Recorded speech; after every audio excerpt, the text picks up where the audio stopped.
Hi everybody, it's Leonie from Wcki and welcome back to our fourth part on our Sloppy Joe jersey. I love the jersey. We chose one of our easiest patterns to start off with, and the last time I left you I was busy with my back. Well, not my back, but the back on this jersey. And I just want to show you how I can get to it. There we go. We did some cast off, and this is at the end of the row where we did knit two together. You can see that nice ridge it's forming there. And on this side, on the start of the row, that's where we do knit one, slip one, and then pass your knit one again, and then pass your slip stitch over.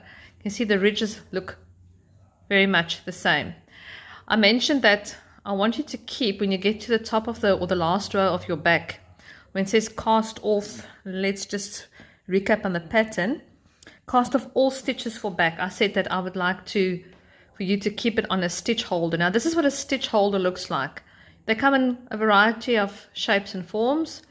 The hooks in like that, so you can keep your stitches safe until you need them.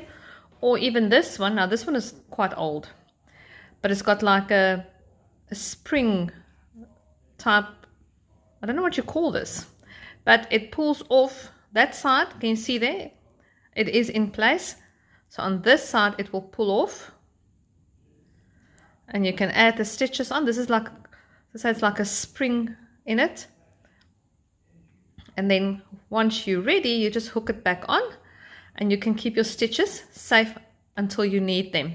The reason why I did this is that when we get to the neck and we need to pick up these stitches again, when you put your knitting needle in and you knit the stitches to get them back on the needle in order to do the neck, it tends to make a little bit of a hole. And that's why I said put it onto a stitch holder like this, to prevent that hole, seeing that this is possibly your first jersey that you're doing. And if you see those holes, and if you are anything like me, you're going to get discouraged. So rather not get discouraged, but get yourself a stitch holder. If you cannot get to the shops or your craft shop or your wool shop don't have stitch holders in stock, what you can do is you can just get a crochet hook and put maybe some elastic bands on either side so your stitches don't fall off. Or if you get those double pointed needles that you can use as well, just something where you can keep the stitches safe. Or alternatively, if you have enough sets of knitting needles, just keep it on the knitting needle, but keep it safe and keep it like that. And that's how I finished off the back section on mine. Now on this one over here, I have the front section and I have the sleeve that I've also left the stitches on the needle, because I'm going to catch that when I do the neck. Now let's have a look at the pattern without me dragging all the needles across here. There we go, if you can see that. So we finished this pretty much. If you started with the back, you have pretty much finished it up to here now where it says cast off all stitches for back neck. But just remember, I put mine onto a needle. I didn't cast it off. Now to proceed on to the front, can you see there it says work as for back 2 asterisks. So in other words, you're going to start off exactly the same way as you did for the back, and you are going to knit up to where you see the asterisk. And can you see there's an asterisk there where it says next row pull? There's an asterisk there.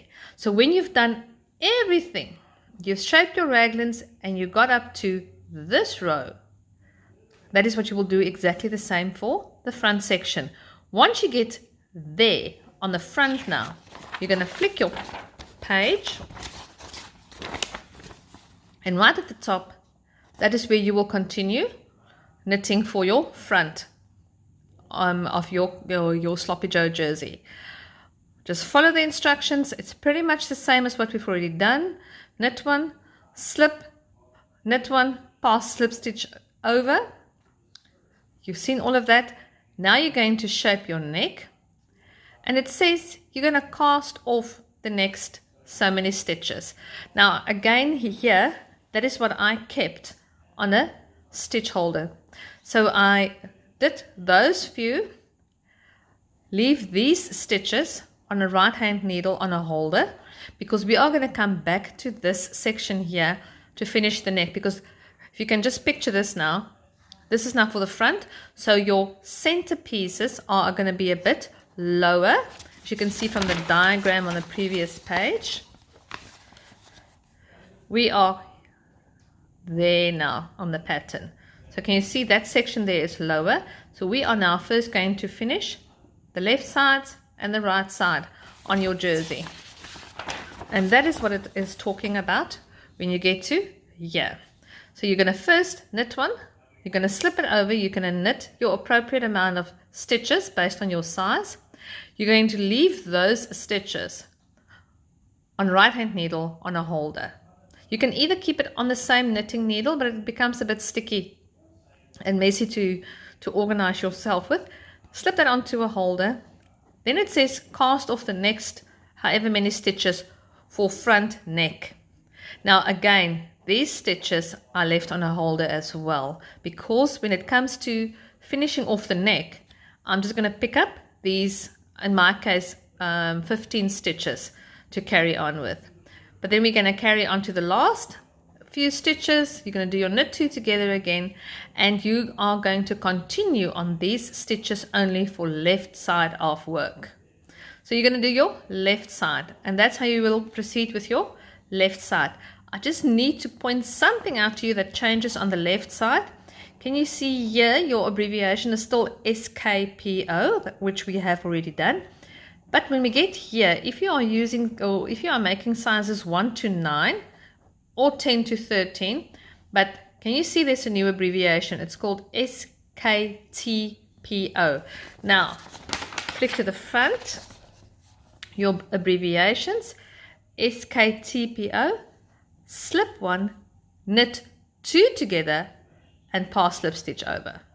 So just slightly different. There we did a knit one and you passed it over. Here you're going to knit two together and then pass a slip stitch over.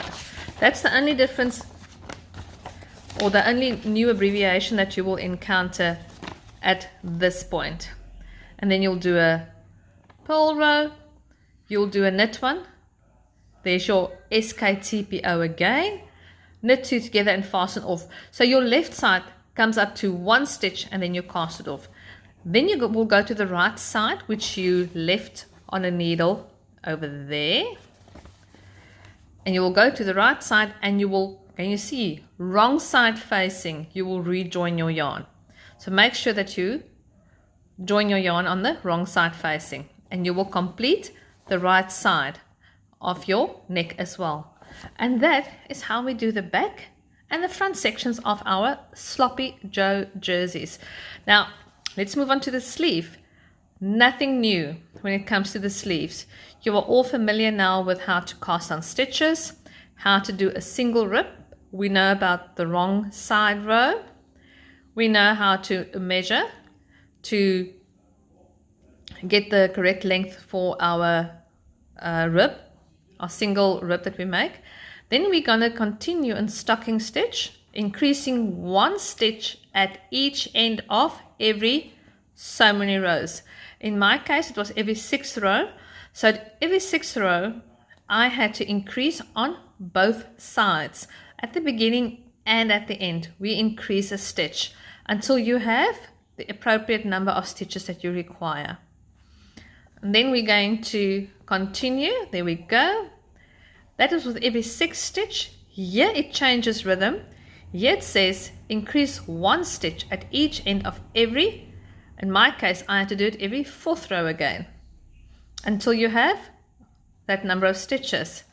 You will then continue straight until the work measures your length based on your sizing that you use, and you will end with a wrong side row. Again, to shape the raglan is exactly the same as you'd shape the raglan for the front and the back panels that you've just completed. Again, cast off 2 stitches. Remember, if you're making size number 1, can you see there, it's just a line, because this says for 2nd to the 13th size. For if you are making the first size, there's no casting off here. You will go straight on to where it says all sizes. But let's say we worked on the 2nd size now. We'll cast off the 2 stitches at the beginning of next 2 rows, and you will have that amount of stitches. Then all sizes the next row. We know how to do the SKPO, slip 1, knit, pass slip stitch over, knit to the last 3 stitches and knit 2 together. And we know how to do a pull row. And you will repeat that however many times more that you need. Can you see here? Make sure that you look at the correct pattern, stitches. Let me try again. The correct size that you are making. I apologize for that. Can you see it's only for the 1st, 2nd, 3rd, 4th, 11th, 12th, and 13th size that you will follow this. If you have any of the other sizes, that is where you will go to work on your pattern. And then you will cast off the remaining stitches, but in my case again, for the sleeve, I kept that on a stitch holder. And then we get to the making up of it. How to stitch it all together. Now I will meet you again just to show you how to sew it up. There's various techniques that we can use. We can either sew it by hand. I have known of people that actually sew it up by using a sewing machine. I personally don't want to do that, but you can either sew it up by hand or you can crochet the panels together. Now I'll show you how that's done, and then I'll show you how we're going to do the neckband, and that's it. If you've got any questions, please at the bottom in the comments, please just ask your questions. If you have me on Facebook, you can always just send me a message via Messenger, and I will respond to your queries. But if there are any questions, please drop it down in the comments and I'll get to answering them. Have fun. Enjoy making your Sloppy Joe jersey, and I'll see you when it comes to the neck.